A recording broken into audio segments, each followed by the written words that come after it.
So we came back to Holland, tired, stressed out. I was just done. So I went to sleep, and the very next day I woke up, put on the news, and I noticed I have missing phone calls. Okay, you know, it was my sister, it was my mother. Okay, I'll call them in a minute, like just give me a minute to wake up, you know, I was just awake, I've just been driving for freaking 18, 19 hours. I drove longer because of the whole border situation everywhere.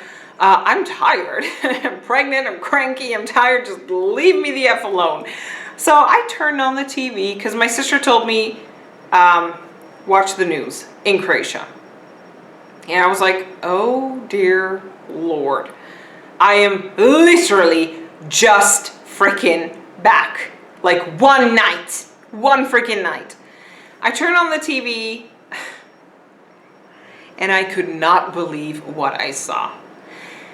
Croatia, Zagreb, especially where I'm from, was hit by an earthquake, and it was the biggest earthquake since 140 years. We haven't had an earthquake that size. It was 5.7. So, you know, it was not a small earthquake. It was huge. And the worst part of all, the epicenter of that earthquake was exactly where my grandmother's house is. And I'm like, oh man, I still can't believe it when I think back. We were just back, like just the day before. That morning, while I was sleeping, clearly because I was tired, in Holland, it happened. And I told I called my mom and I was like, fuck, now what? And she told me, like, we have to go back. And man, I'm still stressed out when I have to think about it again, because I was just like, you got to be kidding me. Because now, this was during the time where I knew Europe was in lockdown. So, and like I said, I still had the appointments here in Holland that I needed to make for my baby. And now I have to go back because it's a freaking earthquake. We didn't know, how's our family doing? How's the house of my grandma? Is there even a house still? How are all of our family members doing? Is anybody hurt?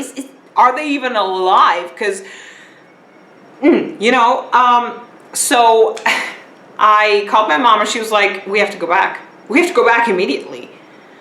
So, yeah, that was, oh my God, the amount of stress. I can't even begin to explain the amount of stress that I had.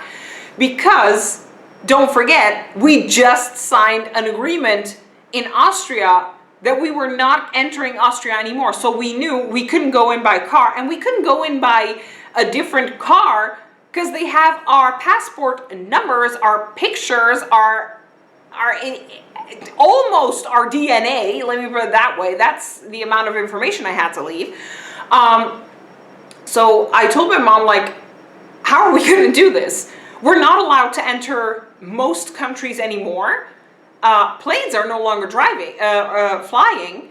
How are we going to get back? And on top of it all, I have to get my ass into the damn hospital to make sure the kid is fine.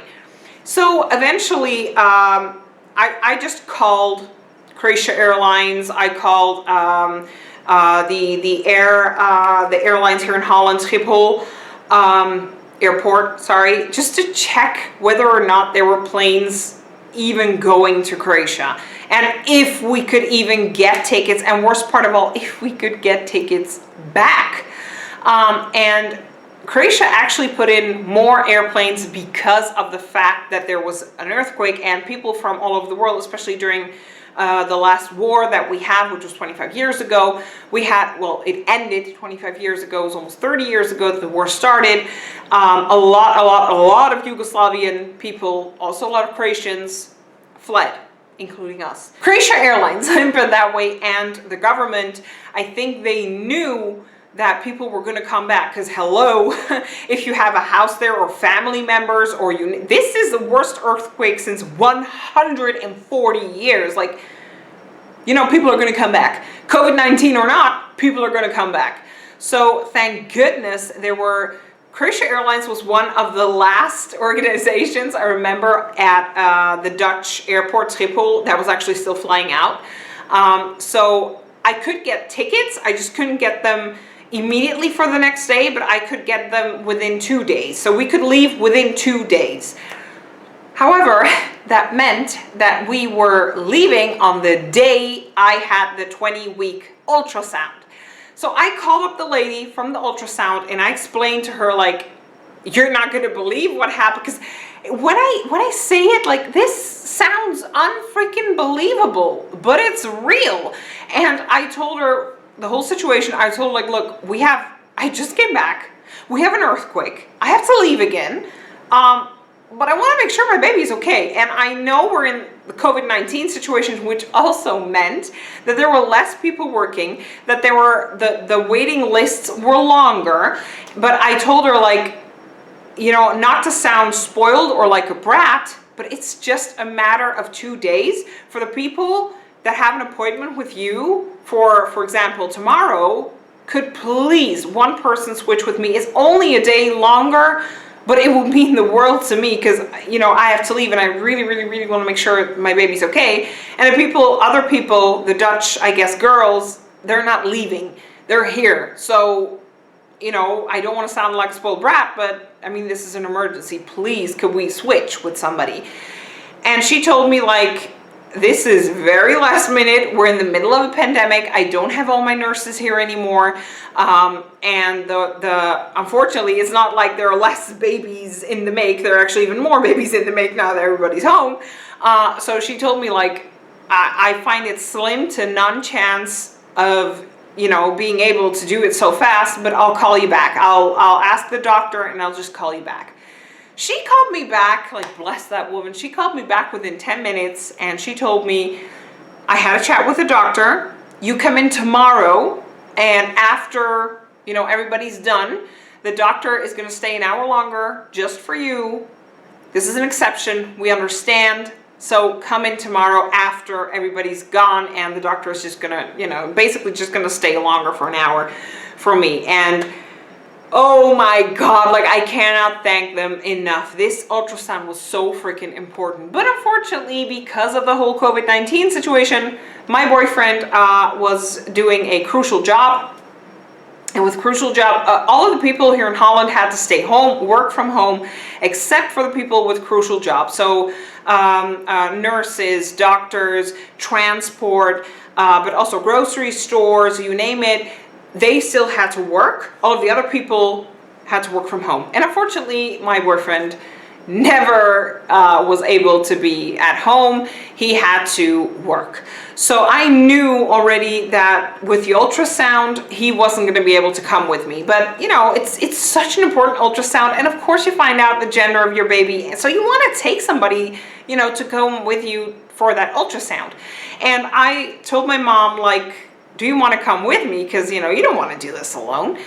But unfortunately, because of the whole COVID-19 situation, that, I guess, special moment that you share, that you can see the baby, that you can hear its heart, that you can see the baby, that you know exactly what's up with your baby, that you find out the gender, all of those special first moments, I was not allowed to share with anybody, unfortunately. Because of COVID-19, I had to come all alone. So I went in there alone, and the ultrasound took an hour and a half, eventually. Why? Because my baby did not want to cooperate, like, at all. She was looking, and thank goodness, because I wanted to find out, like I said, most importantly, had my baby developed, like, how can I say this nicely, like, into a normal baby? Sounds so crude when I say it, but basically what I wanted to know was, had my baby developed, yes or no, like, okay, you know, like a normal child. And thank goodness the baby did.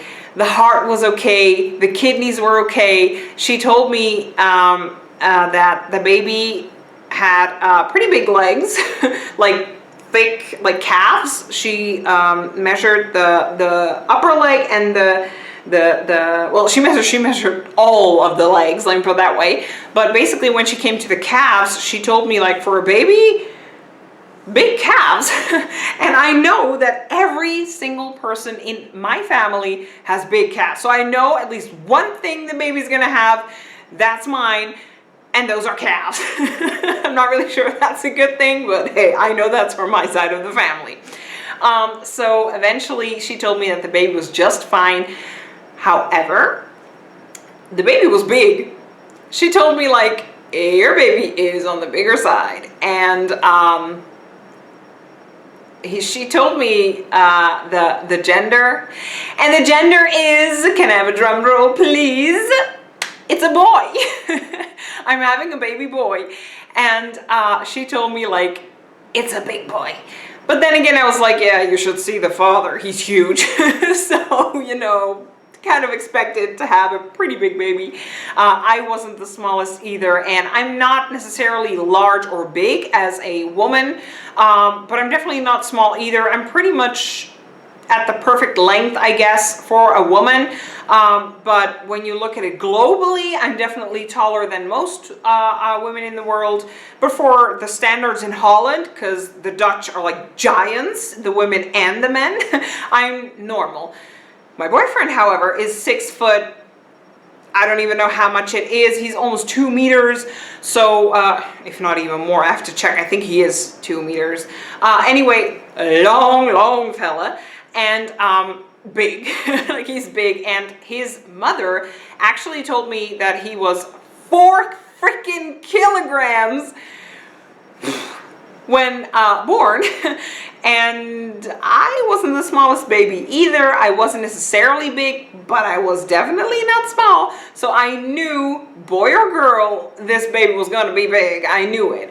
But now that I had confirmation that it was a boy, like, holy hell. I knew, like, this is going to be one hell of a pregnancy. Anyway, like I said, I'm going to have a baby boy. I found it out, and this is going to be something very, very hard for me to talk about. This is a very, very, very touchy subject I'm going to get on, but I feel that it's very important to talk about. The reason being, let me just sit down for this one. The reason being, I am sick and tired of the mama mafia out there, and being bullied, especially in this day and age, being bullied into thinking like the mainstream people, the mainstream opinion, let me put it that way.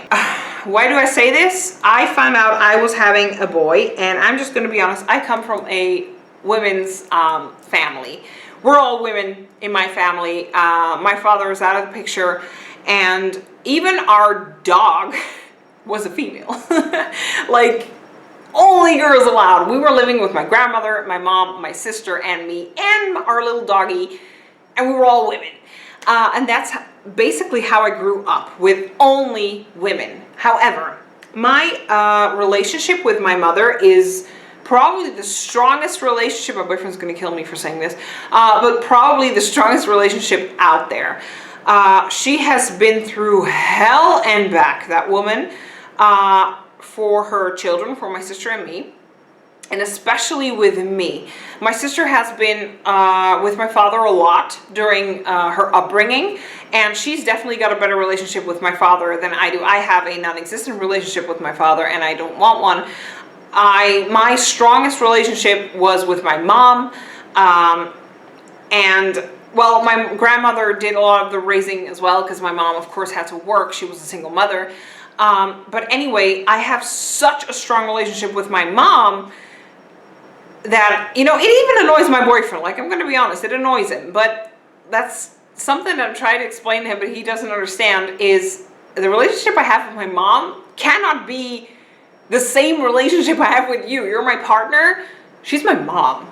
You know, and he's a boy. He is never in his life going to have that relationship with his mom. Yes, boy relationships with, like, let me put it this way, mother-son relationships can be very strong as well. I'm not saying that they can't, but trust me, they are never, ever the same as a mother-daughter relationship, like ever. And he does not share the same relation, definitely not, like I share with my mom.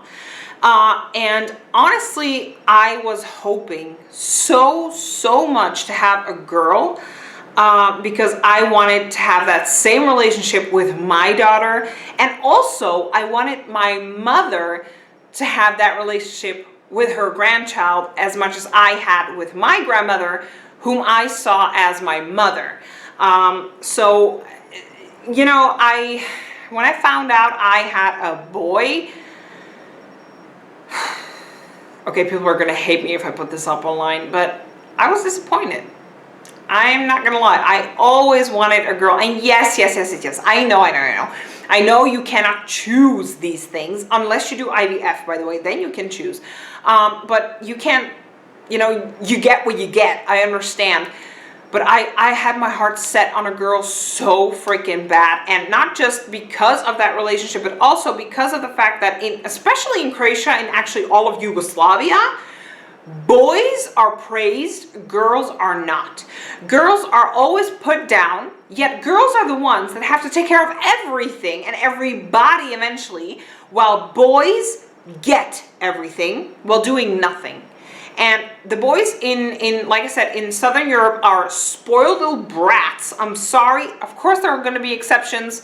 But for the majority, and trust me, I know, because I've seen that in every single guy I've ever seen in Croatia. Like my family, my friends, every single one. It's a cultural thing. Okay, I know. I'm from that damn country. I know what it's like.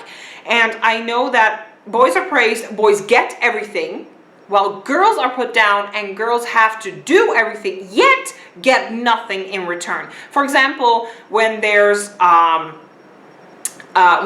example, the mother and father died, or no, let me put it this way. The mother and father are sick and they need to be taken care of.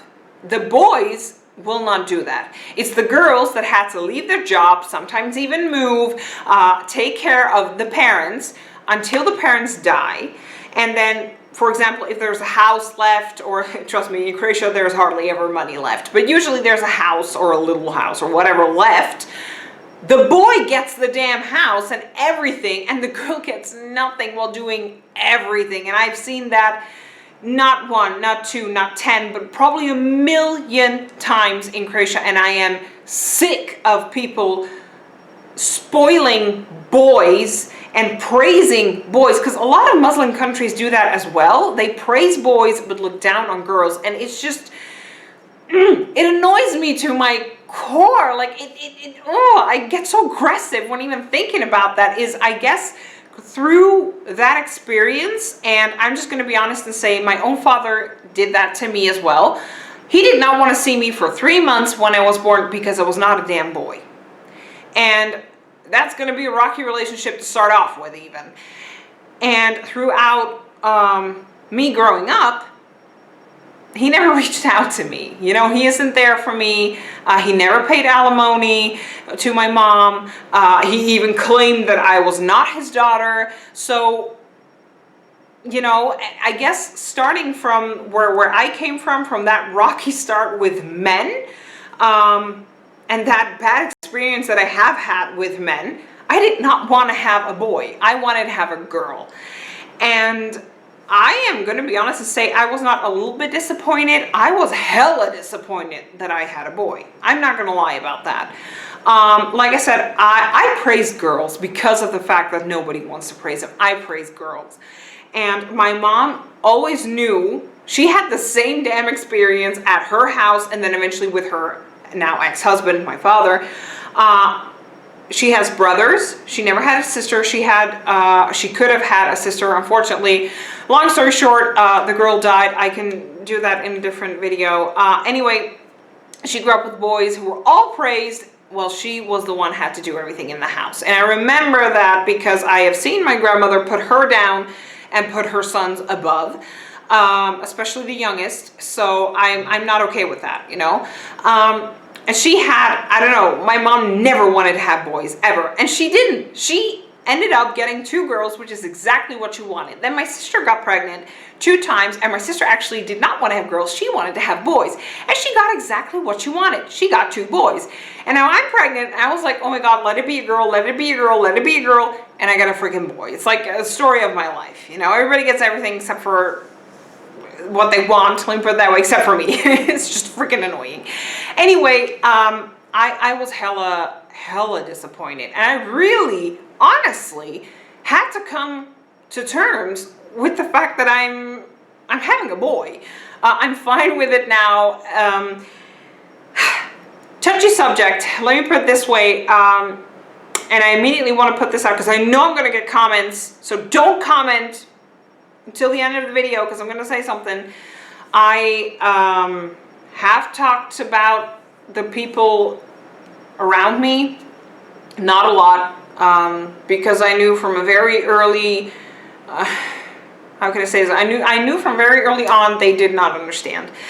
And the only comment I was hearing, even from my boyfriend is ecstatic because he wanted a boy, clearly, but he also, we had fights about this, like seriously, because I was trying to explain my feelings, and I'm pretty sure that a lot of my feelings are also my freaking hormones, okay, because I'm definitely not feeling the way I felt before my pregnancy, I'm just going to be honest, so I know a lot of that is hormones as well, but I had a lot of fights with him about this, because he told me, and a lot of other people, and I know a lot of people watching are going to say the same damn thing, which is, you should be glad you can even have a baby.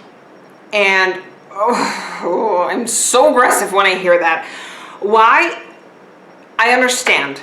I understand that there are people out there that cannot get pregnant. And I know a lot of those people. Trust me, I do. And I know their frustration, and I feel for them. I really, honestly do. However, me being happy or not happy does not change their situation. So you want to tell me that just because I'm happy with my choice, they're magically going to have a baby? It doesn't work like that. My happiness or not happiness does not, how can I say this? Them having a baby does not depend on my happiness or not. It doesn't work like that. And I'm so freaking annoyed with people saying you should be glad you even can have a baby. No, stop it right there. And I'm going to explain why. The norm is not being able to have a baby. That's ridiculous. The norm out there is being able to have a baby. It's the abnormality of not being able to have a baby. And I know this sounds very harsh and people are going to be triggered, Karen, but the thing is, like I said, I really do feel for these people. I find it horrible because there are mothers on heroin out there who just spewed out baby after baby after baby, not taking care of them, you name it. And then there's people who pray and wish they have a baby and will be such amazing parents, but just cannot have them.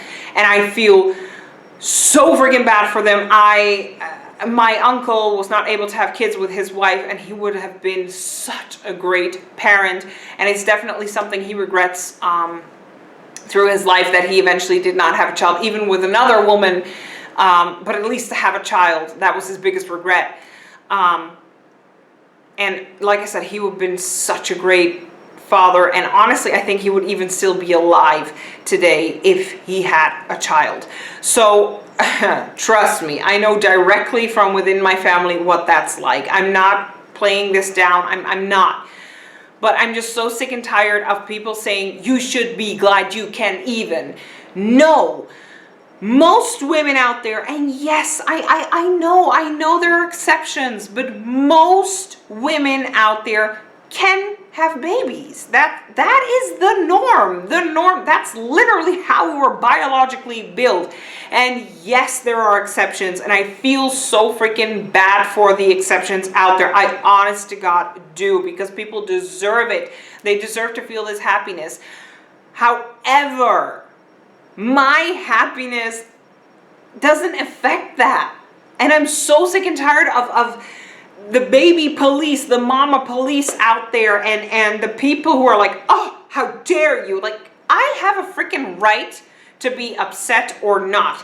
It does not mean that I'm gonna love this baby less. No, I love my baby, and now I'm in my 3rd trimester. I'm almost at the end. I cannot wait for a little fella to come here, to cuddle with him, to play with him, to teach him stuff. Like, it's just at that moment, I was so freaking set on having a girl that my mind was not in the mindset of having a boy, and it was like, ugh, you know, it was just, I don't know, it's such a touchy subject, and I know people are going to be so freaking upset with me, but like I said in the beginning of this video, respect my opinion, I respect yours, but can we just please stop with the mama police, with the mama mafia out there, and putting each other down.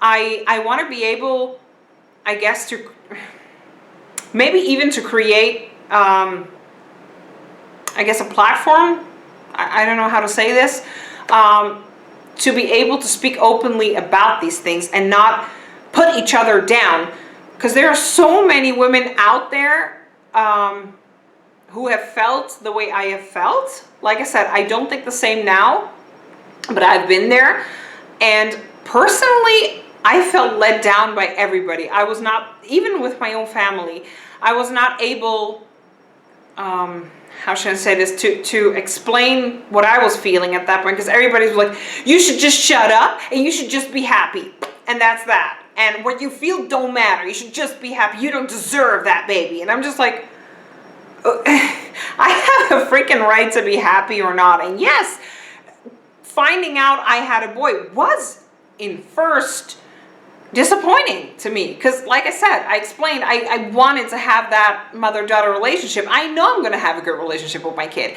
It's not like I'm not. I'm going to love this kid as much as I would love my child if it was a girl. But I just really, really had my heart set out on it. And like I said, don't put other women, especially pregnant women out there, down if you have the same, how can I say this? If you have the same frustration, if you feel the same frustration the way that I have felt, please let me know down below. And I will ask for other people watching this video, don't put these women down. Everybody has a right to feel the way they do. And everybody, I just feel it should be respected. Yes, it seems unfair to other people. Probably there's going to be somebody watching this who's going to say, well, fuck you, because you're unhappy with a boy. I would rather have a boy because I can't get pregnant. If that's you, I'm sorry. I really am sorry, and I wish really the best, and that you can get pregnant and that you have put out all the options. But that does not make my feelings less valid. Let me put it that way. Yeah, I guess that's the best way for me to describe it. It's a very touchy subject, I know. But that was just the way I felt at that point. And I have cried even over it. Yes, I'm going to admit that. And yes, I'm not going to make a secret out of this for my child. Does not mean one day he will sit down with me and he will ask me, because this baby was planned. He was not an accident, okay? He was planned. But at the same time, I felt a hell of a lot of guilt towards my baby. Because of what I just mentioned, because I felt like I was my father at that point, where he did not want to see me because I wasn't a boy, and now I'm disappointed to get a boy, and I know that that is not the person I want to be at all, and I felt guilt. I felt disappointment, but I felt guilt at the same time. It was hard on me, let me put it that way. It really was. Unfortunately, though, for me, I didn't really have a lot of time to I guess set my mind straight and just flip the switch on girl to boy, because the next day we were leaving for Croatia again. And we went to Schiphol here in Holland, the airport, and we were checking in. And whilst we were checking in, we didn't have any luggage. We just had a bag because I was able to get tickets for 4 days. So I was able to get a to-go ticket and to come back within 4 days. Like I had a return ticket for my mom and for myself. And I was, again, very nervous because now we were pretty much at the heat of the pandemic. And I was pregnant and I had to air travel with a full plane. You know, it hasn't been easy. It was so much stress on me. So we went to check in, and all of a sudden she told us, like the stewardess told us, do you know that once you come in Croatia, because I see you have a ticket back for 4 days, that's not going to be possible. And I was just looking at my mom like, what the hell? I was like, why isn't that possible? I bought the ticket, so what's the problem? And she told us, you have to stay in Croatia for 14 days in quarantine once you get there. So you are not going to be able to come back to Holland within 4 days. I had different and several appointments in the hospital that clearly I had to do before those 14 days. So again, in freaking stress at the airport, and we were discussing with my mom, like, what are we gonna do now? Like, this seemed like a nightmare gone wrong. Like, what the hell? Why is this happening to us? And the worst of all, why is this happening now during my damn pregnancy? Like, why can't I have just like a normal, pregnancy? So we eventually just said, fuck it. Let's just go for it. We'll see. We'll see again what happens. But we knew we needed to get to my grandmother's house because that was the epicenter, and we did not know what kind of mess we would come. So we went, and we had to have the masks and the gloves and you name it. We came to Croatia, and of course, we got a paper that stated you actually have to stay 14 days in quarantine. Not a question of, it's obligated by law. You have to be in quarantine for 14 days. So we went to my grandmother's house, and the shit that we found there, it's a good thing that we went. Let me put it that way. Everything was broken. Every single thing you can imagine fell.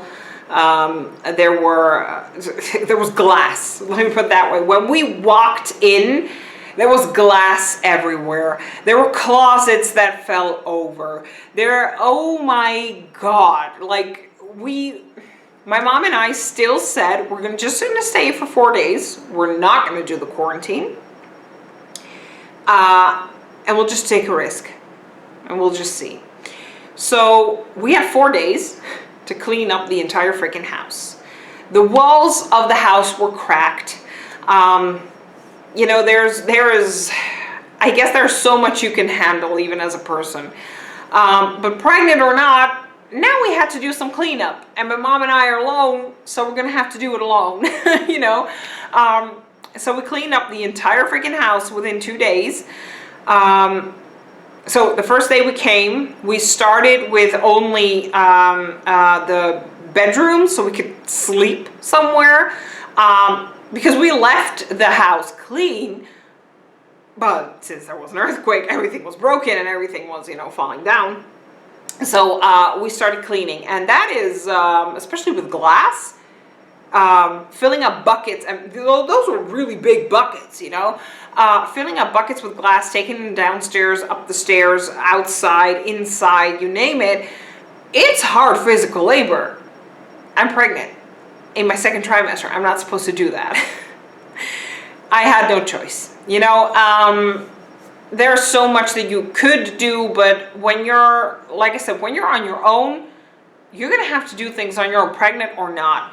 And I never even said, like, oh my God, Mom, I'm not going to do that. I'm going to let you do that. I'm pregnant. Like, no, pregnant or not, get to work. So we worked our asses off, and my mom has serious arthritis in her back, in her arms, in her legs, in her fingers. So I knew I wasn't able to let my mom do everything. I had to do it. Pregnant or not, I have to do it. So we cleaned the house, and within about, I want to say about, give or take, 2 days, the house was clean. We went to bed. Eventually, in the morning, and this was like that second day, let me put it that way, of cleaning. So I woke up whilst my body was going like this from left to right, and I was just like woken up. I was like, what the hell is going on? And I heard very loud, how can I explain it? It's really weird to explain, like a rumble from underground. That's the only way I can explain it. And I like sat up in my bed, and I was still going like this from left to right, and I was just looking at my closet, and I have really, really old TV in that room, like, you know, the big chunky TVs, not the flat screens, like the big ones on that particular closet. And I was just looking at the closet going from left to right, and that TV just dangling on, and I was just sitting up in my bed going, oh shit, this is an earthquake, another one, and a big one at that. And I was just looking at the TV, and I don't know, I'm laughing because I'm an idiot. I don't know why I sat up and just stared at the TV like a freaking idiot instead of getting up and moving the TV back so that it wouldn't fall, or just, you know, holding the damn closet. I was basically just sitting up and just waiting for the TV to fall, which was weird. I'm not gonna lie. Eventually it stopped and the TV did not drop, and I was just like, huh, okay, that was a pretty big earthquake. I went online, looked it up. It was 3.1, so it's, you know, it's pretty hefty. It's not the biggest, but it was definitely not the smallest. And I went back to sleep.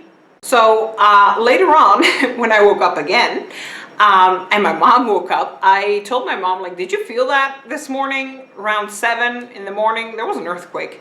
And she was like, no, but you did not feel the earthquake of last night while I was still awake. And I was like, there was another earthquake? And she told me, yes, your closet swang open. The doors were opening up, and I was actually sleeping. She told me, like, you were snoring, like chopping wood or something, but you were not waking up while the whole house was shaking.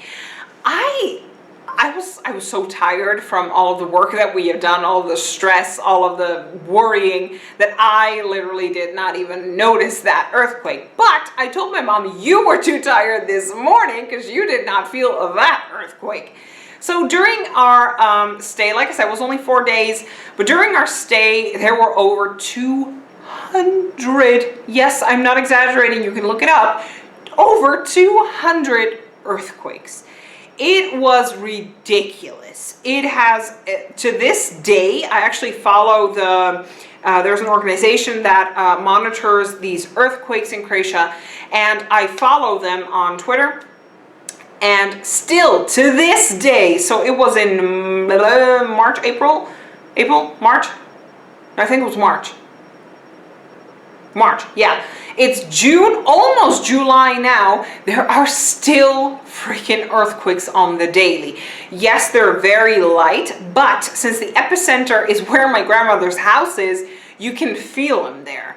And like I said, during our stay, every single day we felt about 10 to 15 earthquakes, like I said, that you could feel. There were also earthquakes that we could hear. We could hear the earth rumbling towards us and then away from us, but we didn't feel it. And there were, of course, several earthquakes that we didn't hear or feel, but the organization that monitors it has, of course, monitored it. Anyway, it's scary. Like, I'm not gonna lie, it's pretty scary, you know, to sit there to think that the house could literally fall apart on you while you're freaking sleeping. like I said, I was so tired, I didn't even notice that big earthquake. And the second time, my mom was so tired, she didn't even notice. It's dangerous, you know. I realized that I put my pregnant ass in a pretty dangerous situation. But then again, like I said, when you have nobody, you have to do things on your own, hard or not. Anyway, the 4 days went by, and we had to leave Croatia back to Holland. So we went to the airport, and we tried to check in. And again, we were so nervous because this time there were no planes anymore taking Dutch citizens back home, because this was a risk that we took. Clearly we knew, but then again, it's a freaking emergency. Like, hello, an earthquake, like, who comes up with that? Anyway, we checked in, and we were able to check in. That was fine. But when we went upstairs to give out the passport, that's when the police officer told us, you're actually breaking the law because you're supposed to be in quarantine for 10 more days. And I honestly kind of lied again, and I told her, like, I know, but I'm pregnant. And I literally lied and just said that there's something wrong with my baby. And I know, it's horrible to do. But since we already signed the thing in Austria, and we already crossed the border like literally 3 days before with the car, or no, was it 4 or 5 days before? I just lied. I just told her, like, I know, but like the hospital called me, there's something wrong with my baby, and I have to come back immediately. And she called her superior, I guess her boss. I don't know what the level of thing is with the police. I don't know. She has a boss, and at the airport, and you name it. So they called the central, what do they call it? Central office in Zagreb, asking permission to let us board the airplane. And we got the permission. Like, thank the Lord, we got the permission based on a lie. But we were able to fly back to Holland, and then we came to Holland, and that was, I guess, where the weight just got lifted off of my shoulders. I was so glad that we were back in Holland, that finally this hell of a nightmare seemed to be over. And it kind of is and it kind of isn't, because like I said, there's still damages to the house. You know, we still have to work out with family what we're going to do. So there are a lot of things that are not settled, but eventually you're going to have to say enough is enough. I'm pregnant. There's a pandemic. There's a freaking earthquake. There's a scare of not being able to come home. There's a scare of not being able to do really important hospital visits. Like, enough is enough.